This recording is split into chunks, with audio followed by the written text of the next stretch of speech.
tous.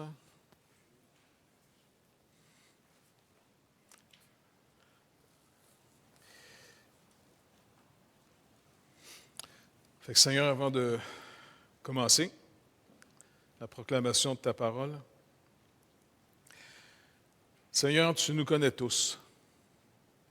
Et toi, tu sais exactement ce qu'on a entendu à ton sujet et ce qu'on a connu à ton sujet. Notre force, Seigneur Dieu, repose surtout dans ce qu'on a connu de toi, quand on a connu ta fidélité. Tu n'es pas simplement une théorie, tu n'es pas juste une philosophie de vie, tu n'es surtout pas juste une religion, tu es vraiment ressuscité, Seigneur. Et selon ta propre parole, Seigneur Jésus, tu dis que tu es au milieu de nous par ton esprit. Esprit de Dieu, c'est toi qui révèles Jésus-Christ. C'est toi qui le glorifie. C'est toi, Seigneur, qui peux illuminer notre entendement au moyen de ta parole. C'est toi qui peux nous accorder tous les bénéfices de l'œuvre accomplie par Jésus-Christ. Fait que, Seigneur, on se remet entre tes mains afin que tu puisses nous parler, que chacun puisse vraiment avoir reçu de toi une parole que tu adresses personnellement. Parce que, Seigneur Dieu, en dehors de toi, qui nous aime? Trop souvent, on essaie d'être aimé, on essaie de plaire, mais jamais on n'a connu un amour comme le tien. Celui qui est le plus proche de ce qu'on a connu, Seigneur Dieu, de ton amour, c'est celui que nos parents nous ont donné. Ils nous ont aimés avant même qu'on en soit conscient. Ils nous ont aimés les premiers. Mais comme tu dis dans ta parole, ce n'est pas nous qui t'avons aimé le premier. C'est toi qui nous as aimés le premier. Alors merci encore une fois de bénir ta parole à nos cœurs pour la gloire du Seigneur Jésus. Amen. Donc, toujours dans les leçons qu'on peut tirer de l'Épître aux Galates,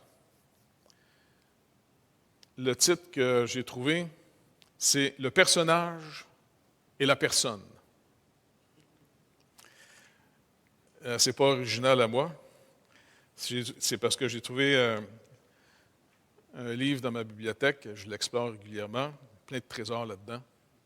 Et puis j'ai trouvé toute une série écrite par Paul Tournier, qui était un psychologue du temps, surtout de la guerre, Deuxième Guerre mondiale, et par après.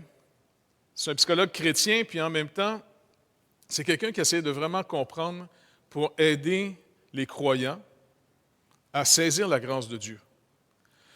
Et puis c'est intéressant parce que quand on lit ses livres, je n'ai prêté un justement à Sylvain, et puis c'est quelqu'un qui va, au fond, rendre tout le monde conscient d'abord du problème qui bloque souvent dans notre vie, comment on peut continuer à recevoir la grâce de Dieu, et qui va surtout aider les gens à sortir de l'idéal dans lequel souvent on s'emprisonne. Il est vraiment fascinant, ce monsieur-là. Et donc, quand j'ai vu le titre « Le personnage et la personne », je disais « Wow, j'ai hâte de voir ce qu'il va dire là-dessus. » Et puis en même temps, ça me fait revenir à quelque chose que la parole dit souvent. Puis je vais vous lire les passages, OK? Avant qu'on commence à explorer ce sujet.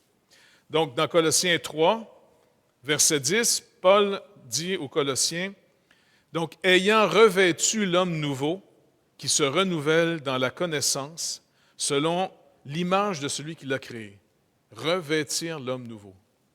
Colossiens 3, 14, « Mais par-dessus toutes ces choses, revêtez-vous de la charité, qui est le lien de la perfection.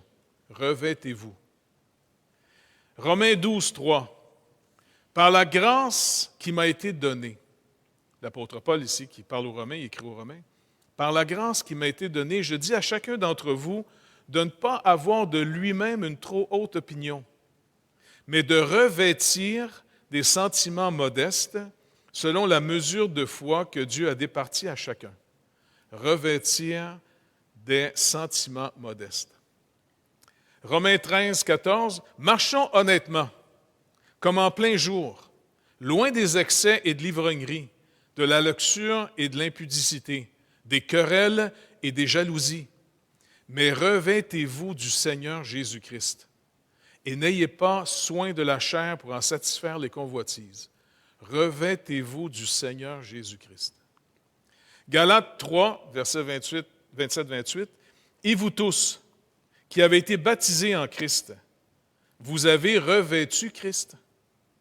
Il n'y a plus ni juif ni grec, il n'y a plus esclave ni libre, il n'y a plus ni homme ni femme, car tous vous êtes un en Jésus-Christ. » Éphésiens 4, 21 à 25, qui dit « Et c'est en lui que vous avez été instruits à vous dépouiller, eu égard à votre vie passée, du vieil homme qui se corrompt par les convoitises trompeuses, et à être renouvelés dans l'esprit de votre intelligence, et à revêtir l'homme nouveau, créé selon Dieu dans une justice et une sainteté que produit la vérité.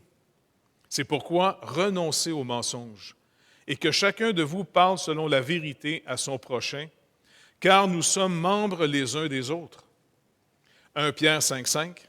« De même, vous qui êtes jeunes, soyez soumis aux anciens, et tous, dans vos rapports mutuels, revêtez-vous d'humilité, car Dieu résiste aux orgueilleux, mais il fait grâce aux humbles. » Donc, à date, il y a pas mal de vêtements, hein?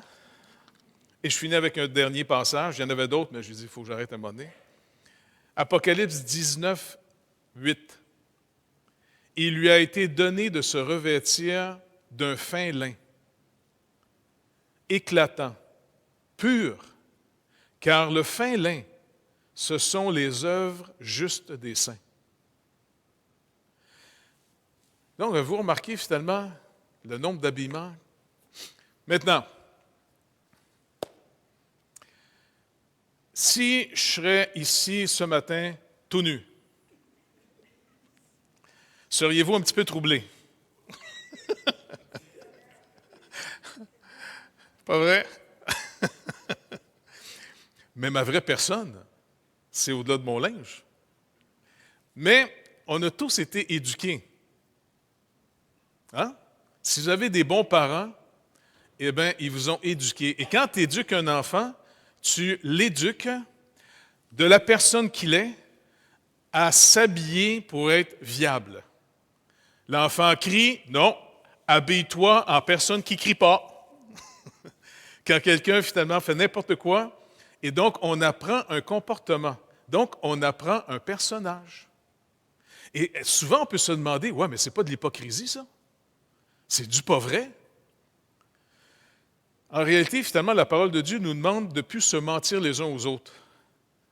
Quel personnage on est en train de revêtir? Vous savez, il y a des gens aujourd'hui, il y a du levain philosophique qui rentre toujours de partout sans arrêt, au travers de toute l'histoire sans arrêt de l'humanité. Maintenant, devinez aujourd'hui qu'est-ce qui est une nouvelle philosophie qui est très intense et qui infiltre tout par rapport à se revêtir.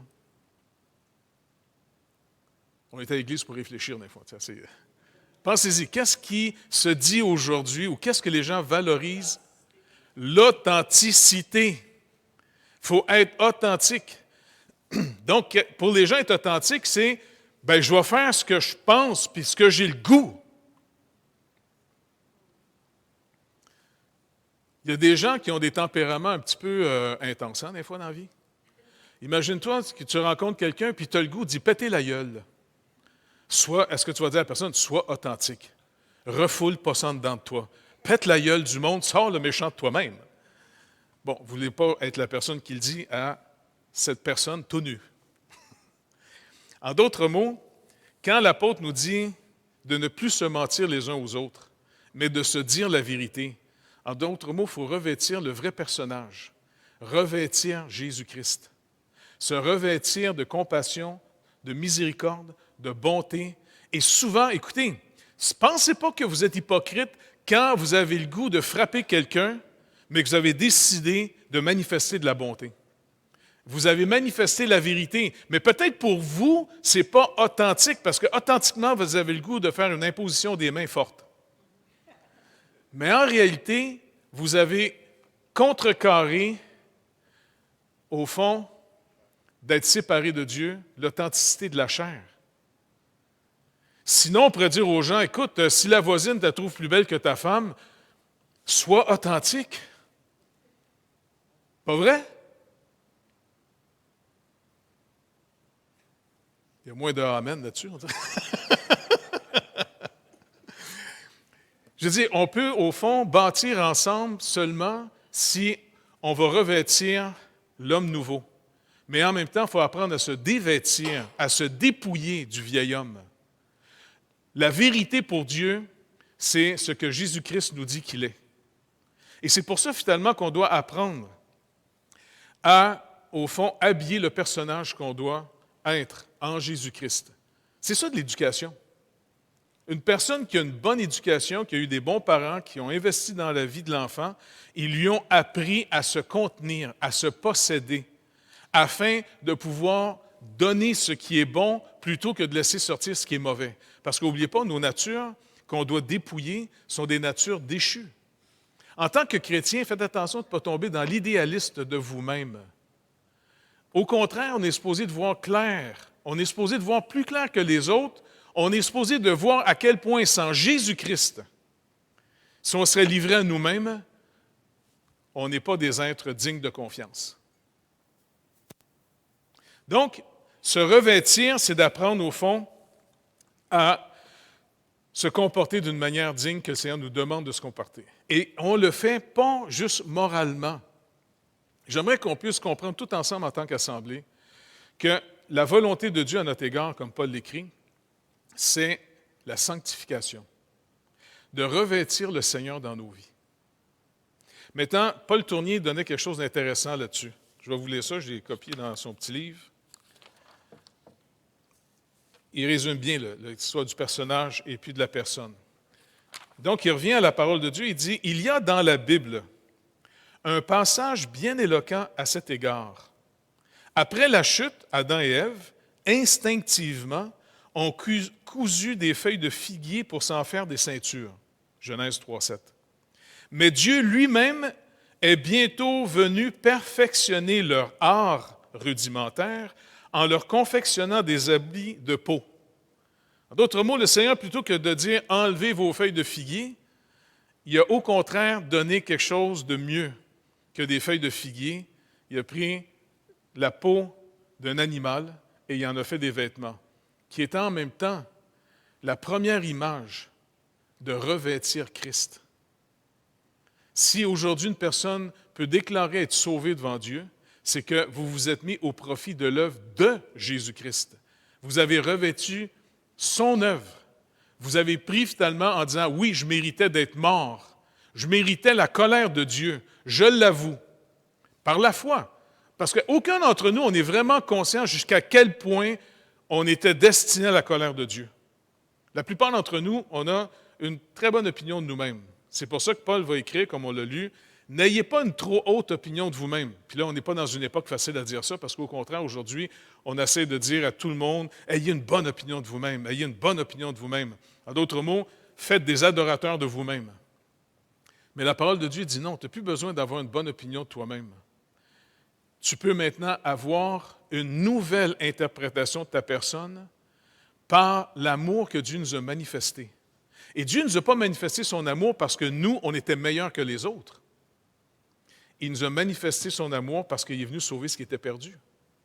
Et c'est pour ça qu'un croyant qui est vraiment rempli du Saint-Esprit, c'est une contradiction de dire un croyant orgueilleux. Quand un croyant devient orgueilleux puis il se prétend au-dessus des autres, eh bien, il est complètement égaré parce qu'en réalité, il ne voit plus clair. Il ne voit plus comment Christ, il a revêtu Christ, il n'est pas lui meilleur. Je ne sais pas si vous avez déjà fait des rêves où vous êtes tout nu. Fatigant, hein, ces rêves-là? C'est-tu le fun, finalement, d'être habillé dans tes rêves? Parce que tu caches le personnage, même un peu plus loin dans son livre, Paul Tournier dit « J'ai déjà rencontré quelqu'un de facilement très arrogant, un genre d'effronté arrogant. Mais il dit, c'est drôle, il dit, je connais un de mes amis était son médecin, il est beaucoup moins arrogant quand le médecin dit, mets-toi tout nu, il faut que je t'examine. » Il est moins fanfaron dans ce temps-là. L'habit peut vraiment produire un effet bizarre sur nous. Donc, on est tous habillés en personnage. Même quelqu'un qui dit, non, moi, là, je m'habille comme je veux. Puis, si tu t'habilles en bohème, tu as décidé de prendre le personnage du bohème. On est tous des personnages. Maintenant, on peut être un vrai personnage selon la volonté de Dieu. Fait qu'il continue après ça de tourner en disant, après d'avoir dit que Dieu, plutôt que d'enlever juste les feuilles de figuier, il leur a donné un habit supérieur. Les feuilles de figuier seraient un peu comme si chacun de nous essaierait de vivre une vie en disant, est-ce que je n'ai assez fait? Est-ce que je suis assez correct? Bien, plus vous allez marcher dans la lumière de Dieu, plus vous allez réaliser que même vos meilleures actions, ils sont souvent teintés de toutes sortes d'ambitions bizarres. Pas vrai? C'est assez rare, finalement, qu'on ait une action tellement pure.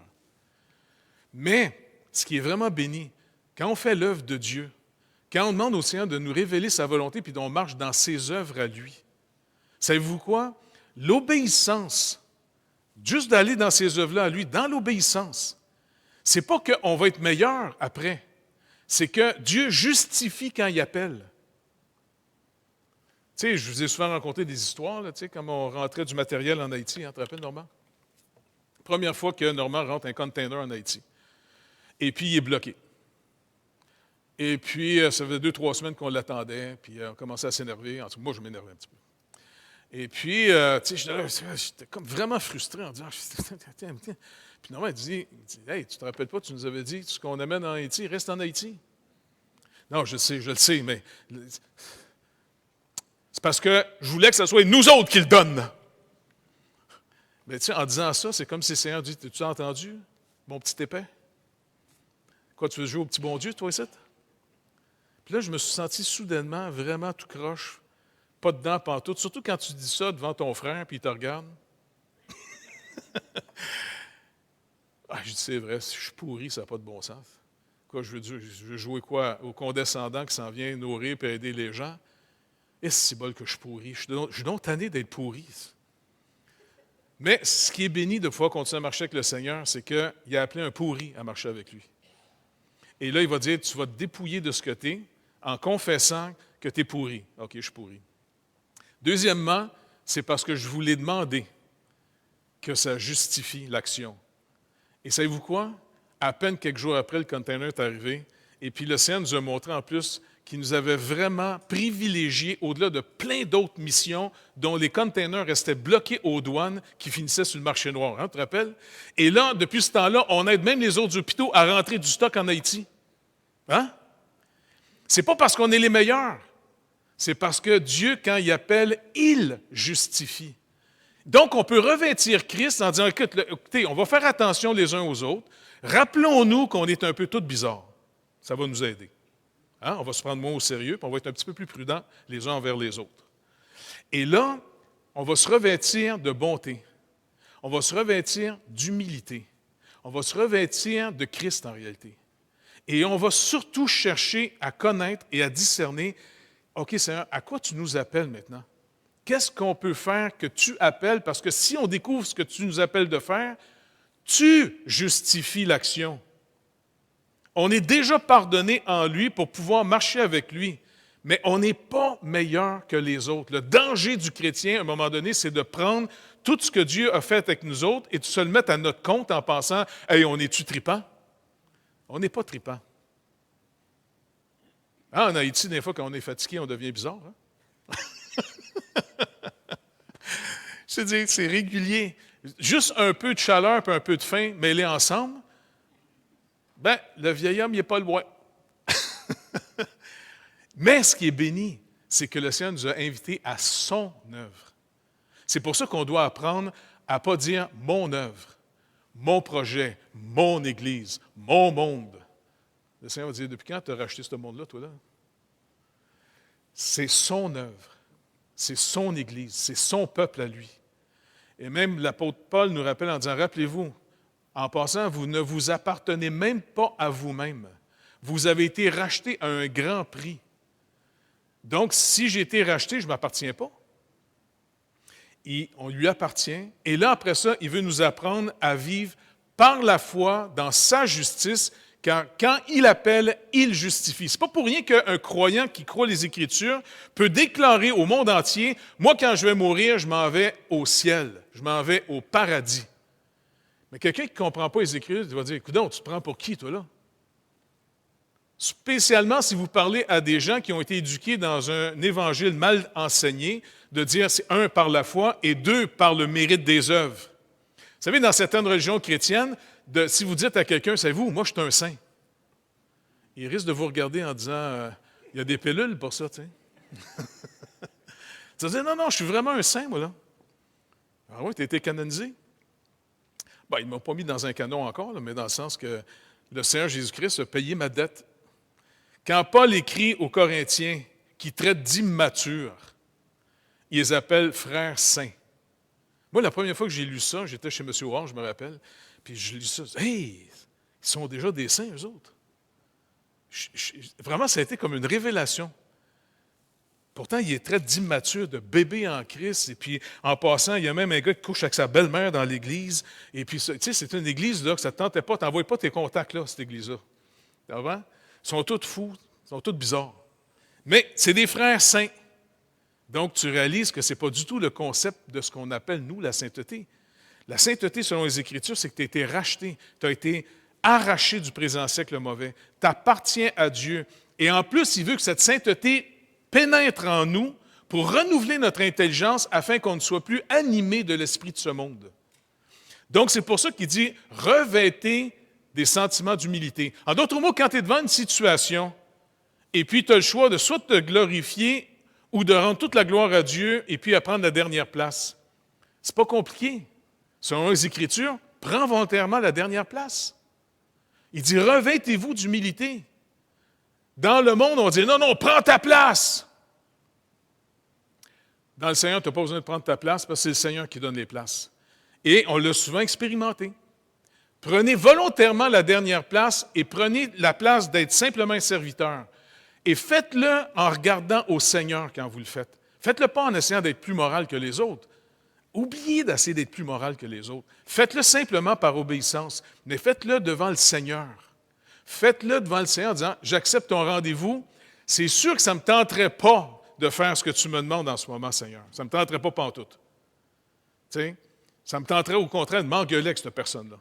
Mais tu me dis d'aller avec douceur, avec bonté, avec humilité. OK, j'y vais parce que je crois que c'est un rendez-vous que tu me fixes. J'ai hâte de voir ce que tu vas faire. » Et ça, c'est vraiment béni parce qu'on voit comment Dieu, lui, il peut nous mettre là où il nous veut.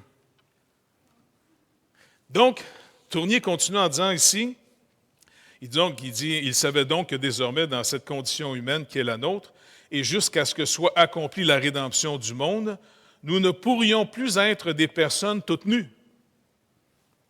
Si vous venez à l'Église, continuez à venir habiller, s'il vous plaît. Loin d'enlever à l'homme tout vêtement, il lui en donne des plus beaux.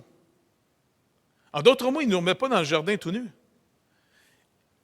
Plus tard, l'apôtre Paul, après nous avoir exhortés à nous dépouiller du vieil homme, de l'homme naturel, nous invite à revêtir l'homme nouveau, celui qui est né de l'Esprit. Colossiens 3, comme on a lu, versets 9 à 10. Il parle aussi de revêtir la cuirasse de la justice, le casque du salut, la ceinture de la vérité, Éphésiens 6, 14, 16. Avec le réalisme qui la caractérise, la révélation biblique nous détourne donc de ce rêve utopique d'une vie exempte de toute apparence et de toute protection. Aux efforts que nous tentions vainement pour isoler notre personne de tout personnage, elle substitue une idée tout autre, celle d'accepter le vêtement que Dieu lui-même nous donne, de choisir notre personnage, celui que Dieu veut pour nous. La Bible ne méprise pas du tout les décors. Elle voit dans la nature entière le cadre resplendissant que Dieu a donné à notre vie.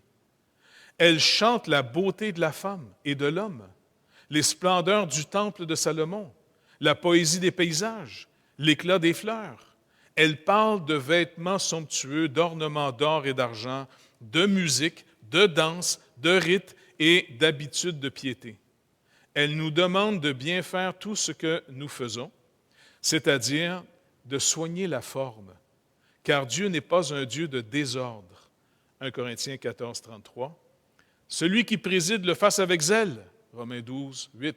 Donc, on voit ici que l'instruction que le Seigneur va nous donner selon les Écritures, selon sa parole, va toujours être pour nous un rendez-vous et il libère au fond notre volonté.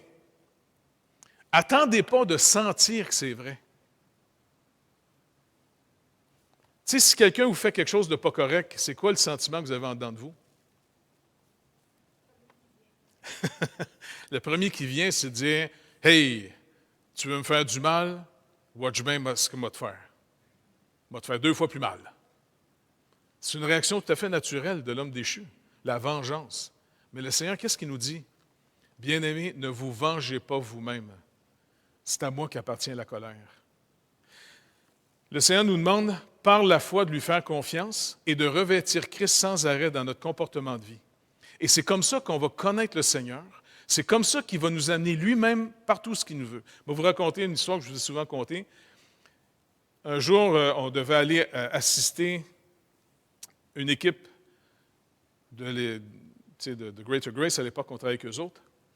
Et celui qui était en charge des missions m'avait appelé en disant « Est-ce que tu serais prêt à aller sur notre bateau? Parce qu'on a besoin d'un pasteur qui parle français et anglais, parce qu'on va aller vers les Caraïbes, amener du matériel pour les missionnaires qui sont là-bas. Donc, est-ce que tu voudrais venir? » Bon, OK. J'ai reçu l'appel au mois de février. Ça stimule, oui. Fait que j'ai dit OK. Fait qu'il dit, en passant, si tu veux amener une petite équipe avec toi, OK. Fait que j'en ai parlé. Fait qu'on est parti quelques-uns. Et quand on est arrivé là-bas, l'équipe qui nous a vu arriver, on dirait qu'on était comme des envahisseurs. Vraiment, tu sais, une drôle d'impression qu'on n'était comme pas les bienvenus dans la place. Ça fait que là, l'équipe était venue voir, on dit « Hey, wow, tu sais, dis-leur, puis on va dire, ah ouais, on va mettre ton pied à terre. » Non, les gars, regarde, non. Sais-tu quoi? On va prendre la dernière place. Pourquoi? Je me regarde, le Seigneur dit, quand tu rêves à quelque part, prends la dernière place. On va voir qu'est-ce qu'il va faire avec ça.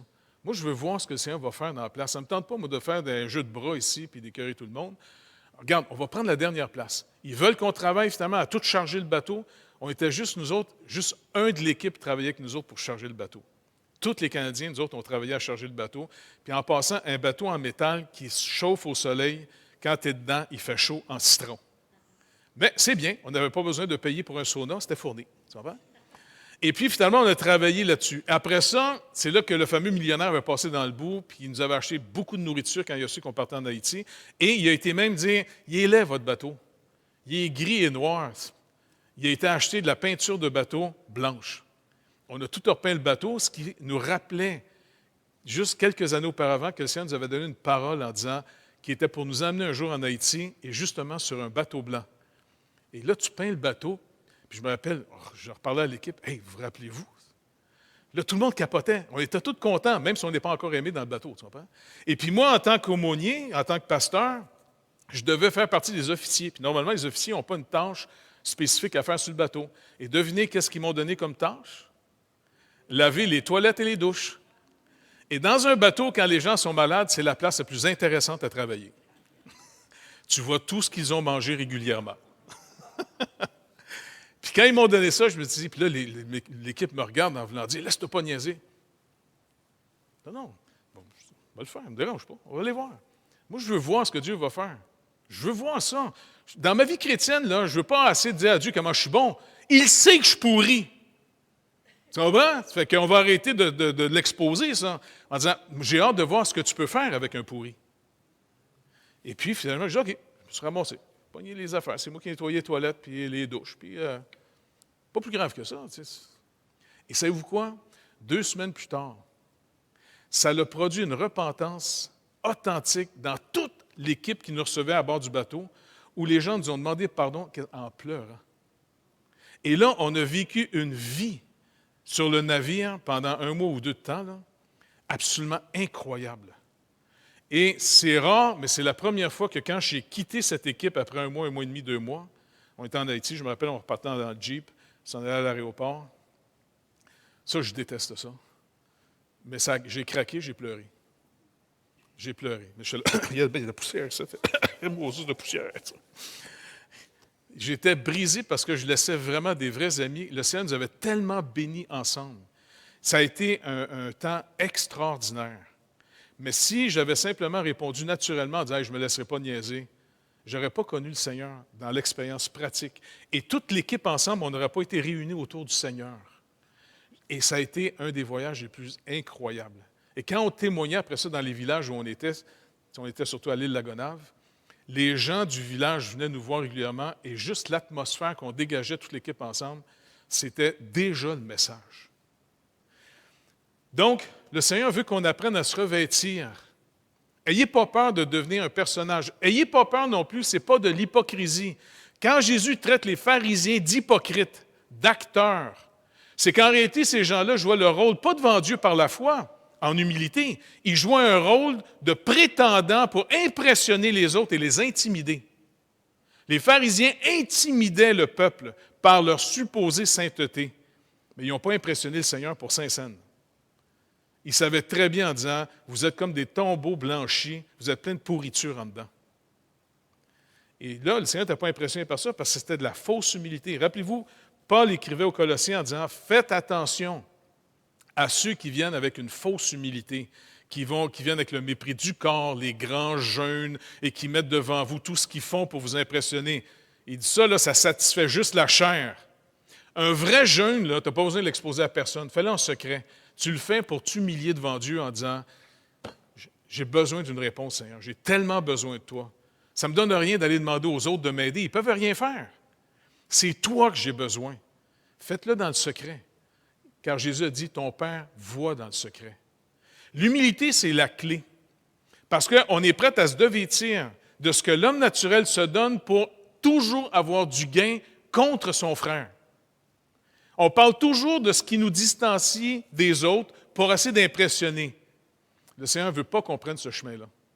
Et il peut faire de nous des choses absolument incroyables parce que lui, quand il appelle, il justifie. Et c'est pour ça que c'est facile de continuellement rendre toute la gloire au Seigneur si on marche dans ce vrai chemin-là, de revêtir Christ. Tony continue en disant ici, « Celui qui affiche un mépris des formes, un air bohème, n'est pas exempt pour autant de tout personnage. Il en a seulement choisi un qu'il croit plus original et se flatte tout autant que celui qui est tiré à quatre épingles. Ainsi, à vouloir nous dépouiller de tout revêtement social, nous tendrions à devenir des individus et non des personnes. La notion de personne est liée à la communauté humaine, à la solidarité spirituelle, à un patrimoine commun, donc à une certaine forme conventionnelle d'expression qui tient du personnage. Dans la rencontre d'autrui, c'est le contact personnel que nous cherchons, mais il a pour condition une certaine intelligibilité mutuelle de nos moyens d'expression qui est d'ordre du personnage. Notre personnage, modèle, aussi notre personne, le rôle extérieur que nous jouons nous transforme constamment. Il exerce une influence sur notre personne jusqu'à son intimité la plus profonde. Certes, l'habit ne fait pas le moine. Et ce proverbe indique que la subtilité a dit du problème. Il ne suffit pas d'endosser une robe pour devenir un saint. Mais ce n'est pas non plus sans raison qu'on impose une soutane au prêtre, une robe à un juge, un uniforme à un soldat. Ce dernier mot me rappelle ces journées d'août, 1939, le gars, il a subi la guerre, il l'a vu arriver, où à la radio allemande, on jouait des marches militaires du matin au soir. Ils ont conditionné le peuple allemand. Napoléon écrivait, lui qui s'y connaissait bien, on devient l'homme de son uniforme. La propagande nous touche par le dehors, mais elle pénètre jusqu'au plus profond de nous-mêmes. L'allure que nous nous donnons, chaque geste que nous faisons contribue de même à nous façonner intérieurement. En d'autres mots, si, par exemple, pour venir ici à l'Église pour prêcher, eh bien, je passe devant le juge de la maison avant de sortir de chez nous. Je dis à ma femme, OK, c'est correct, Jeffrey, on ne met pas du karaté avec d'autres karatés. OK. Parce qu'en réalité, je vais être habillé pour vous honorer. Parce que si on est pour se respecter et manifester de l'affection les uns aux autres, bien, il y a une manière intelligible de le faire. Donc, c'est pour ça que c'est même important comment on s'habille. Je me rappelle, quand j'étais tout jeune croyant, j'allais faire de l'évangélisation souvent dans le centre-ville de Montréal, tu sais, c'est la rue Saint-Laurent, Sainte-Catherine. Puis, je me rappelle un soir, je m'habillais. J'avais une tuque, j'avais mes bottes de travail, mes jeans, j'avais un coat, tu sais, un genre de coat d'aviateur, tout ça. Et puis, j'étais dans mon petit appartement, puis à un moment donné, avant de sortir, il y a un miroir, je me regarde. Puis en me regardant, je dis, attends, si tu rencontres une vieille madame de 30 ans, tu vas y faire peur. Tu sais, tu as l'air d'un bum. Puis ça, j'étais là, oui, mais moi, je l'aime, cette côte-là. Oui, mais la madame, là, si tu vas la voir, là, elle va avoir peur de toi. Bon, OK, je dis, Seigneur, c'est vrai, je ne m'habille pas pour moi, il faut que je m'habille, je m'en vais parler à du monde. Fait qu'il faut que je sois le plus accessible possible. J'ai été me rechanger, j'ai été m'habiller bien ordinaire, afin que les vieux de 30-40 ans n'aient pas peur du jeune flot qui arrive. Mais ça a l'air de rien. La manière qu'on s'habille, c'est un message. On a tous des messages ici aujourd'hui, chacun de nous autres. Et ça fait partie aussi de la sanctification. Le Seigneur dit, regarde, avant que tu arrives, là, c'est quoi le message que tu as envoyé aux gens? Tu as envoyé un message avant d'arriver. Ah bon? C'est pas que le Seigneur veut qu'on fasse juste du conformisme. Soyons conscients de revêtir Christ. Est-ce que j'ai vraiment revêtu le Seigneur? Si le Seigneur serait venu prêcher ici aujourd'hui, bien, il aurait été très sensible à nous autres. Je suis sûr qu'il ne serait pas venu finalement habillé en Moyen-Orient avec des sandales. Bien, déjà, il fait fret un peu, là. Mais il serait habillé comme notre temps d'aujourd'hui. Pas vrai? Jésus était habillé normalement à son époque. Il n'y avait rien de plus normal que lui. Et quand il voyait finalement les gens qui exagéraient leur comportement comme les pharisiens, en exagérant tout ce qu'ils portaient pour impressionner les gens, il les appelait des acteurs. Il était tellement normal, le Seigneur. Une chose qui caractérise le Seigneur, les enfants l'aimaient. Puis un petit enfant, quand il voit quelqu'un arriver, c'est un message qui arrive. En passant, combien d'enfants n'aiment pas les clowns? Moi, je me rappelle, ma petite, là, rendue grande à cette heure, Naomi, on était dans un camp, et puis un jour, il y avait un jeune qui s'était déguisé en clown, tu sais, puis on était dans la cafétéria, et puis il a simplement monté sa face à côté de la vitre, Naomi était là. La cuillère est restée dans la bouche, elle a figé là, bien raide. Tu sais, lui, il voulait la faire rire, mais elle n'a pas ri pantoute. Elle s'est collée sur son père en voulant dire, il y a un monstre dehors, tu comprends? Les enfants sont extrêmement sensibles à l'interprétation de ce qu'on est. Donc, moi, je pense qu'il y a vraiment quelque chose de précieux là-dessus. Pour conclure, Éphésiens 5, versets 8 à 15, on va le lire.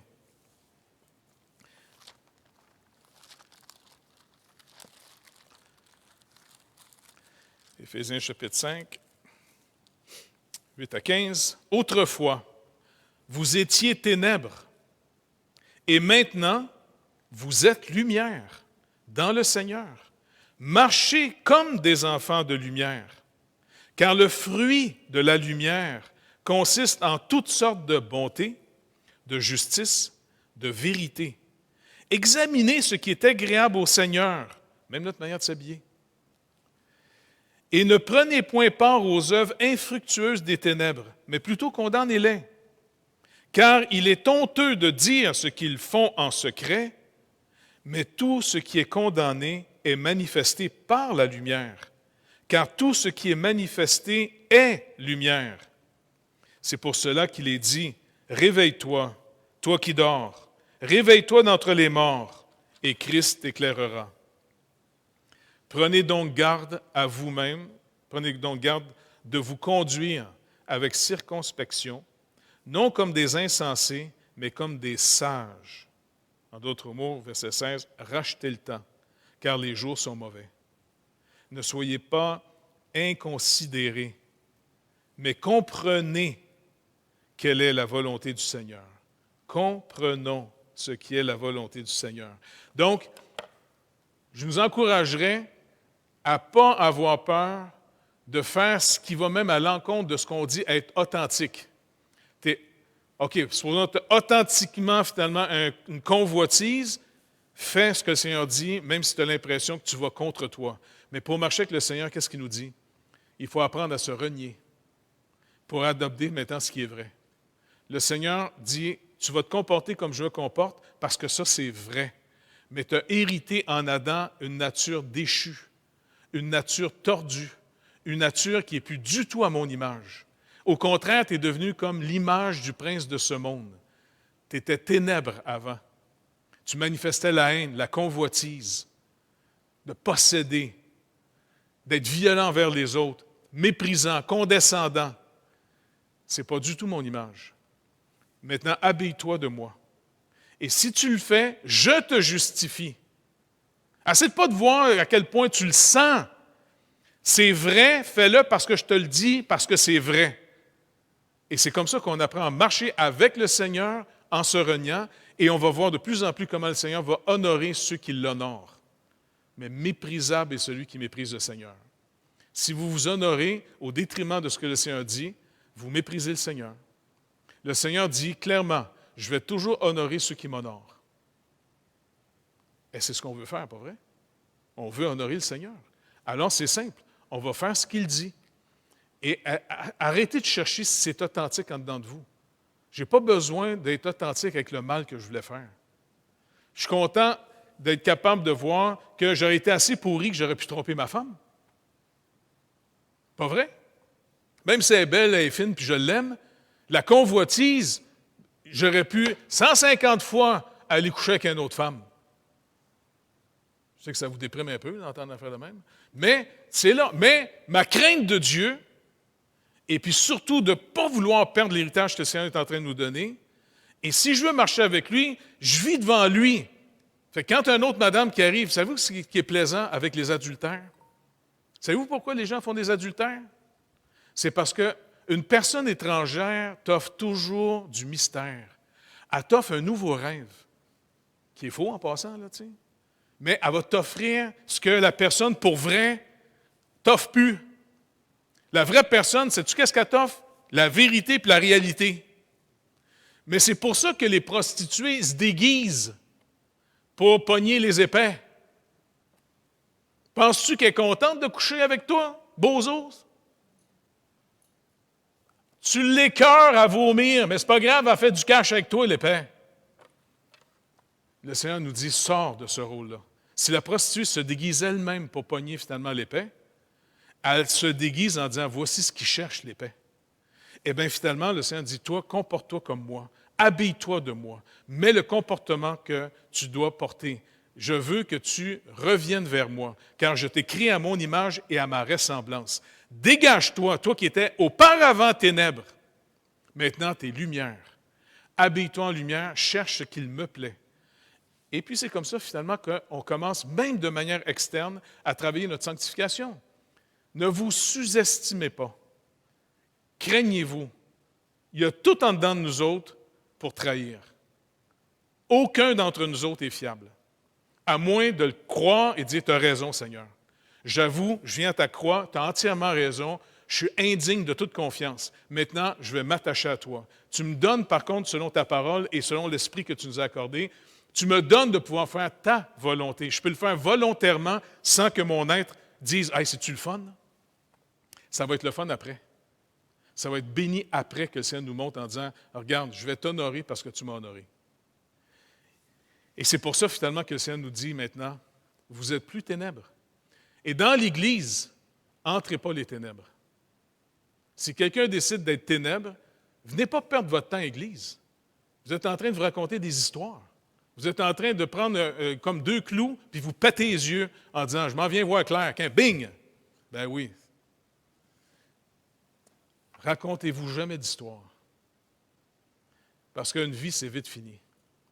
Et on s'en va devant celui qui juge toutes choses. Et il veut qu'on marche avec lui par la foi. Pas par le feeling, pas juste par la raison, par la foi. Fais-moi confiance, obéis-moi. Obéis-moi. Revêtir l'homme nouveau, revêtir l'humilité, revêtir l'obéissance, et puis on va avoir au bout du compte une vraie vie intéressante. Combien de gens ont détruit leur famille, détruit finalement leur... Tu sais, dans le sens, pensez aux enfants que vous avez eus, ça va être détruit. Pensez finalement aux petits-enfants que vous avez peut-être à vous ne pouvez plus les voir. Là, c'est toute une affaire de fou dans le temps des fêtes pour dire, OK, comment on fait le party de Noël? On va-tu chez le mari, l'ancien mari, la nouvelle femme? Notre société est complètement pétée aujourd'hui. Puis les enfants sont là-dedans en regardant les adultes en disant, tu veux que je t'écoute en plus? Tu veux que je te fasse confiance? Tu ne sais même pas où tu t'en vas. On a donné tellement un mauvais témoignage. On a même refusé d'être ce qu'on est en partant. Mais dans l'Église, ça ne doit pas être ça. Le monde est assez grand. Allez vous perdre dans le monde si vous n'êtes pas intéressé de marcher avec le Seigneur. Racontez-vous pas des histoires en venant ici, puis en étant faux avec vous-même. Et puis, non, marchons avec le Seigneur. On va apprendre à marcher avec le Seigneur. Celui qui m'honore, Jésus a dit, je vais l'honorer. Amen? J'espère que ce n'est pas trop de réprimand aujourd'hui, mais c'était le message. Le personnage et la personne. On remet ça au Seigneur? Seigneur, on est devant toi. Et quand tu t'es manifesté à l'apôtre Jean dans l'Apocalypse, tu as manifesté une image de toi, parce que Seigneur, tu manifestes toujours une image de toi. Et tu montrais à Jean, tes yeux étaient comme des flammes de feu. En d'autres mots, tes yeux n'ont pas besoin de la lumière pour voir, tu as ta propre lumière. Rien n'est caché devant toi. Seigneur, tu nous dis que l'obéissance à ta parole vaut mieux que les sacrifices. Alors, Seigneur Dieu, apprends-nous à simplement obéir parce que ce n'est pas compliqué. Je n'ai pas besoin d'essayer de trouver en moi l'harmonie pour faire ce qui est vrai, ce que tu dis. Je peux aller contre moi. Et Seigneur Dieu, garde-nous. Garde-nous de la folie que le monde nous propose aujourd'hui en disant, non, non, sois honnête, sois authentique, fais ce que tu veux. Ça ne vient pas de toi, ça, Seigneur. Ça vient de celui qui est menteur et qui perd des millions de gens dans les ténèbres éternelles. Fait que s'il vous plaît, Seigneur Dieu, tu nous as dit, avant, on était ténèbres, mais maintenant, on est lumière dans le Seigneur. Qu'on puisse avoir le comportement, même notre habillement, notre manière de vivre, de parler, de manger, de tout faire. Tu dis, faites tout à la gloire de Dieu. S'il vous plaît, Seigneur Dieu, montre-nous sans arrêt que tu es d'abord toujours avec nous. Et si tu étais là même en personne visuelle, c'est sûr que beaucoup d'entre nous, on n'aurait peut-être pas toujours le même comportement. Mais tu es toujours là. Alors, s'il vous plaît, Père, apprends-nous à marcher dans la vérité, à revêtir l'homme nouveau et à se dévêtir du vieil homme. Et ceux qui viennent à toi, Seigneur Jésus, tu ne les mettras pas dehors. Tu sauves tous ceux qui acceptent que sans toi, on est authentiquement perdu, afin que quiconque croit en toi puisse recevoir le pardon et la vie éternelle. Et surtout, la nouvelle nature, une nouvelle lumière. S'il vous plaît, Père, que personne dans l'Église se prive de t'avoir connu. S'il vous plaît, Seigneur. Veille à ce que personne soit juste dans la religion de venir ici, mais qu'il soit dans la relation avec toi d'être ici. Merci d'avance, Père, au nom de Jésus. Amen. Que Dieu vous bénisse abondamment.